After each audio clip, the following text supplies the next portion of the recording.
State Uttar Pradesh Uttarakhand और मैं हूं आपके साथ आशिमा त्यागी। बुलेटिन की शुरुआत करेंगे बड़ी खबर के साथ। लखनऊ से बड़ी खबर, योगी कैबिनेट की आज अहम बैठक होने जा रही है, तो कई महत्वपूर्ण प्रस्तावों पर लग सकती है मुहर। लोक भवन में सुबह 10:30 बजे ये बैठक शुरू होगी और उसके बाद विभागों के मंत्रियों के साथ भी सीएम योगी का मंथन होगा। तो ये योगी कैबिनेट की बैठक कई मायनों में काफी अहम है। कई विभागों के मंत्रियों के साथ ब्यौरा यहां पर जुटाया जाएगा। 10:30 बजे ये बैठक। तो लखनऊ से एक और बड़ी खबर का रुख कर लेते हैं। विकास कार्यों को लेकर एक्शन में है सीएम योगी और अब कैबिनेट बैठक के बाद सीएम योगी समीक्षा बैठक भी करेंगे। विकास कार्यों को लेकर मंत्रियों से जानकारी उनकी तरफ से जुटाई जाएगी और 100 दिन के लक्ष्य का ब्यौरा यहां पर सीएम योगी लेते नजर आएंगे। तो योगी कैबिनेट की आज अहम बैठक है। लोक भवन में 10:30 बजे ये बैठक शुरू होगी, जिसमें कई अहम प्रस्तावों पर मुहर लग सकते हैं। इसके अलावा कई और बड़े फैसले जो हैं वो इस कैबिनेट की बैठक में योगी सरकार की तरफ से लिए जा सकते हैं। तो सूत्रों के मुताबिक औद्योगिक विकास, पर्यटन, शिक्षा और स्वास्थ्य से जुड़े कई प्रस्ताव बैठक में आज लाए जा सकते हैं। वहीं कैबिनेट की बैठक के बाद सीएम योगी सभी विभागों की समीक्षा भी करेंगे और मंत्रियों को दिए गए 100 दिन का लक्ष्य का जो एजेंडा जो है उसका ब्यौरा मुख्यमंत्री की तरफ से जुटाया जाएगा। तो 10:30 बजे कैबिनेट की बैठक है और उसके बाद सभी विभागों के मंत्रियों के साथ 100 दिन का जो एजेंडा यहां पर दिया गया था मंत्रियों को, उसका ब्यौरा भी लिया जाएगा। और इसी के साथ योगी कैबिनेट की बैठक में सबकी निगाहें भी हैं कि आखिर क्या कुछ बड़े फैसले लिए जा सकते हैं, क्या कुछ अहम प्रस्ताव हैं जो आज योगी कैबिनेट से पास हो सकते हैं, क्योंकि एक एक कर अपने वादों को पूरा करने में जुटे हुए मुख्यमंत्री योगी आदित्यनाथ। क्योंकि संकल्प पत्र में बड़ी फेरिस्त यहां पर वादों की थी और अब धरातल पर किस तरह से उन वादों को उतारा जाए, इसी को लेकर कैबिनेट बैठक में बड़े फैसले, बड़े अहम प्रस्ताव जो हैं वो यहां पर के जा रहे हैं। तो बता दें कि शिक्षा हो, पर्यटन हो, इसमें बड़ा फैसला जो है वो प्रस्ताव लाकर कर सकती है योगी कैबिनेट। तो 10:30 बजे लोक भवन में योगी कैबिनेट की बैठक होगी, जिसके अलावा कई और मुद्दे जो हैं वो चर्चा का विषय रहेंगे। संवाददाता अविनाश हमारे साथ लाइव जुड़ गए हैं। अविनाश, एक तरफ योगी कैबिनेट की बैठक, दूसरी तरफ बैठक के बाद तमाम विभागों के मंत्रियों से भी रूबरू होंगे और ब्यौरा 100 दिन का लिया जाएगा सीएम योगी की तरफ से।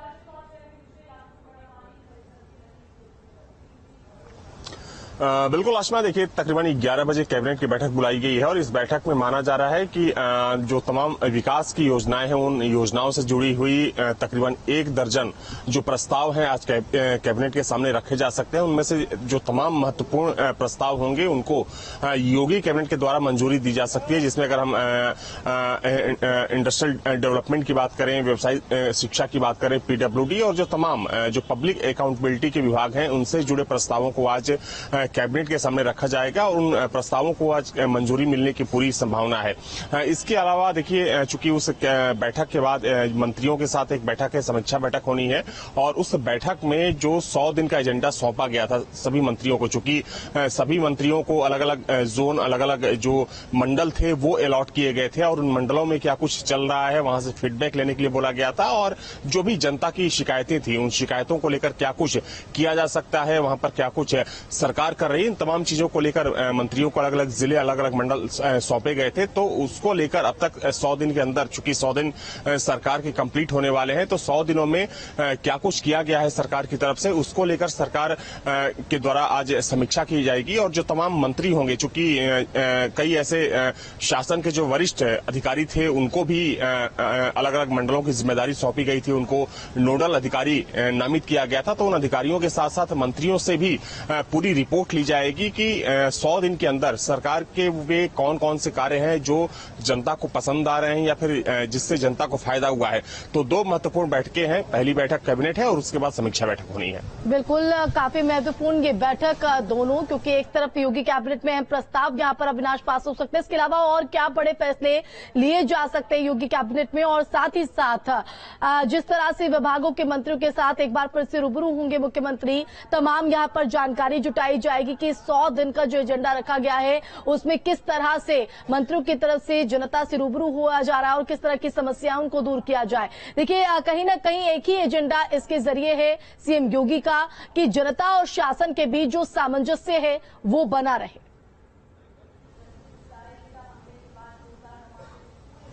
बिल्कुल सही कहा आपने आशना। देखिए, चूंकि अभी सरकार का शुरुआती दौर है और अगर हम भारतीय जनता पार्टी की बात करें तो अपने संकल्प पत्र में बीजेपी ने कई बड़े वादे किए थे, चाहे हम किसानों से जुड़े मुद्दों की बात करें, युवाओं से जुड़े मुद्दों की बात करें या फिर महिलाओं से जुड़े मुद्दों की बात करें। तो अभी सरकार की ये कोशिश है कि जो संकल्प पत्र के वादे हैं अगले 2 सालों में उन सभी संकल्पों को पूरा किया जाए। जैसे कि अगर हम किसानों को सिंचाई के लिए मुफ्त बिजली देने की बात करें, जो मेधावी छात्राएं हैं उनको स्कूटी देने की बात करें या फिर जो दूसरी बड़ी योजनाएं हैं, तो इन योजनाओं को लेकर सरकार काम कर रही है और यही सरकार की कोशिश है कि इन योजनाओं को सबसे पहले जो वादे संकल्प पत्र में किए गए थे उन वादों को पहले पूरा किया जाए। क्योंकि जब 100 दिन के एजेंडे को लेकर मुख्यमंत्री ने बैठक की थी अपने तमाम मंत्रियों के साथ, तो उस बैठक में यही सुनिश्चित किया गया था कि जो संकल्प पत्र का वादा था उसको सबसे पहले पूरा किया जाएगा और साथ ही साथ जो जन कल्याण की योजनाएं थी उन योजनाओं को किस तरीके से धरातल पर उतारा जाए और जो पिछले 5 साल की योजनाएं हैं जो कि चल रही हैं उन योजनाओं में कहीं से कोई लापरवाही ना हो, उन योजनाओं के जरिए लोगों को लाभ पहुंचाया जाए। इस लाभ को किस तरीके से जनता ले रही है उसका एक फीडबैक भी सरकार के पास आना चाहिए। तो इन तमाम चीजों को लेकर सरकार इस पर काम कर रही है। वो अविनाश कहीं ना कहीं बढ़ते नजर आएगा, तो उस लिहाज से भी ये जो मंथन है विभागों के मंत्रियों के साथ काफी अहम हो जाता है कि आगे किस तरह से विकास कार्यों को लेकर योगी सरकार चले। अविनाश बने रहिए हमारे साथ। लखनऊ से एक और बड़ी खबर का रुख करेंगे। सीएम आवास पर हुई बीजेपी की बड़ी बैठक, उपचुनाव के नतीजे, राष्ट्रपति चुनाव पर चर्चा हुई, आगामी चुनावों की रणनीति को लेकर भी मंथन किया गया।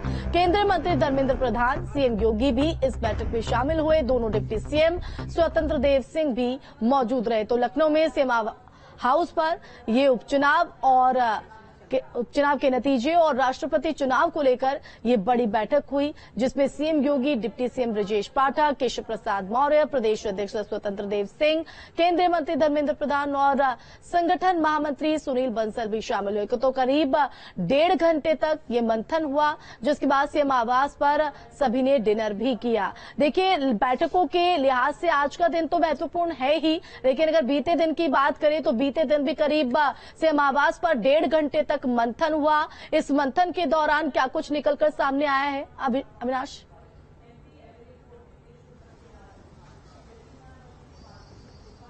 आशमा, देखिए, कल देर रात तक ये बैठक चली है मुख्यमंत्री आवास पर। उस चूंकि बैठक में सीएम के साथ दोनों डिप्टी सीएम मौजूद थे, प्रदेश अध्यक्ष स्वतंत्र देव सिंह, साथ में जो यूपी के संगठन महामंत्री हैं सुनील बंसल वो थे और केंद्रीय मंत्री जो धर्मेंद्र प्रधान हैं वो है।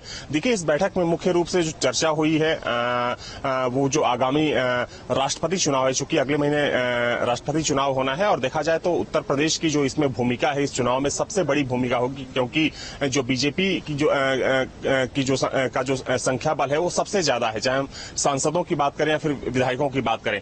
इसके अलावा इसी साल के आखिर में नगर निकाय का चुनाव होना है और अगर हम बात करें 2017 में जो नगर निकाय का चुनाव हुआ था उसमें बीजेपी ने बाजी मारी थी, बीजेपी ने सबसे ज्यादा निकायों पर कब्जा किया था। तो बीजेपी की कोशिश इस बार भी यही है कि निकाय चुनाव में भी एक बार फिर से जो विजयी पताका है वो लहराया जाए। तो इन चीजों को लेकर चर्चा हुई। हालांकि जिस तरीके से उपचुनाव में चाहे हम आजमगढ़ की बात करें या फिर रामपुर की बात करें, तो जिस रणनीतिक कौशल के जरिए बीजेपी ने समाजवादी पार्टी के दोनों गढ़ों में सेंध लगाई, सपा के किले को ध्वस्त किया, तो उसको लेकर भी चर्चा हुई कि इस फॉर्मूले को आगे भी बढ़ाने की जरूरत है। चाहे हम इटावा की बात करें, मैनपुरी की बात करें, फिरोजाबाद, मुरादाबाद, तो ये वो जिले हैं जहां पर समाजवादी पार्टी सबसे ज्यादा मजबूत मानी जाती है। तो उन जिलों में किस तरीके से सपा के किले को ध्वस्त किया जा सकता है और किस तरीके से जो बीजेपी के जो वर्कर्स हैं या फिर जो बीजेपी का जो संगठन है वहां पर उनको मजबूत करने की जरूरत है। तो इन तमाम चीजों को लेकर चर्चा हुई। हालांकि मुख्य रूप से राष्ट्रपति चुनाव और आगामी निकाय चुनाव को लेकर कल की बैठक में चर्चा हुई। बिल्कुल। और देखिए, अगर बात करें बीजेपी की तो 5 साल जो है वो चुनावी मोड में रहती है और कोई भी चुनाव हो वो कोई भी चुनाव को हल्के में नहीं लेती और यही वजह है कि शुरुआत से होमवर्क किया जाता है और जिसका नतीजा हमने यहाँ पर देखा भी है लोकसभा उपचुनाव में आजमगढ़ और रामपुर में, जहां पर एक बड़ी सेंध है और उसी को आधार बनाते हुए आगे बढ़ते हुए ये मंथन काफी अहम। अविनाश, देखिए, निश्चित तौर पर आशमा, क्योंकि 2024 में लोकसभा का चुनाव होना है और जिस तरीके से चाहे हम 2014 के परफॉर्मेंस की बात करें या फिर 19 के परफॉर्मेंस की बात करें, तो बीजेपी की यही कोशिश है कि 2024 में भी एक बार फिर से उसी प्रदर्शन को दोहराया जाए। तो उस लिहाज से चाहे संगठन के लेवल पर बात करें या फिर सरकार के लेवल पर बात करें, चूंकि देखिए सबसे बड़ी बात यह है कि दोबारा सरकार बनी है तो तमाम चीजें भारतीय जनता पार्टी के फेवर में है। तो किस तरीके से उसका लाभ लिया जा सकता है ताकि आने वाले आगामी लोकसभा चुनाव में भाजपा को यूपी में ज्यादा से ज्यादा सीटें मिल सके, तो ये एक अहम जिम्मेदारी है संगठन के ऊपर और सरकार के ऊपर भी। हालांकि इस लिहाज से तमाम कार्यक्रम चलाए जा रहे हैं, चाहे हम प्रधानमंत्री नरेंद्र मोदी के जन्मदिन के ऊपर जो अभियान शुरू किए गए थे उसकी बात करें या फिर जो बूथ समितियां बनाई गई हैं। देखिए, सबसे अहम बात आशमा ये है कि भाजपा ने उन बूथों को चिन्हित किया है जिन बूथों पर 2019 में भाजपा को सबसे कम वोट मिले थे, यानी कि भाजपा जिन बूथों पर सबसे कमजोर साबित हुई थी उन बूथों को लेकर एक लिस्ट भाजपा ने बनाई है और जो तमाम बीजेपी के सांसद हैं और जो यहाँ के विधायक हैं उनको उन बूथों की जिम्मेदारी सौंपी गई है कि इन बूथों पर आप जनसंपर्क का कार्य करिए, जनसंवाद करिए और सरकार की जो बड़ी योजनाएं हैं उन योजनाओं का लाभ गिनाइए ताकि जो लोग बीजेपी बढ़ते नजर आती है। अविनाश, फिलहाल बहुत शुक्रिया तमाम जानकारी के लिए।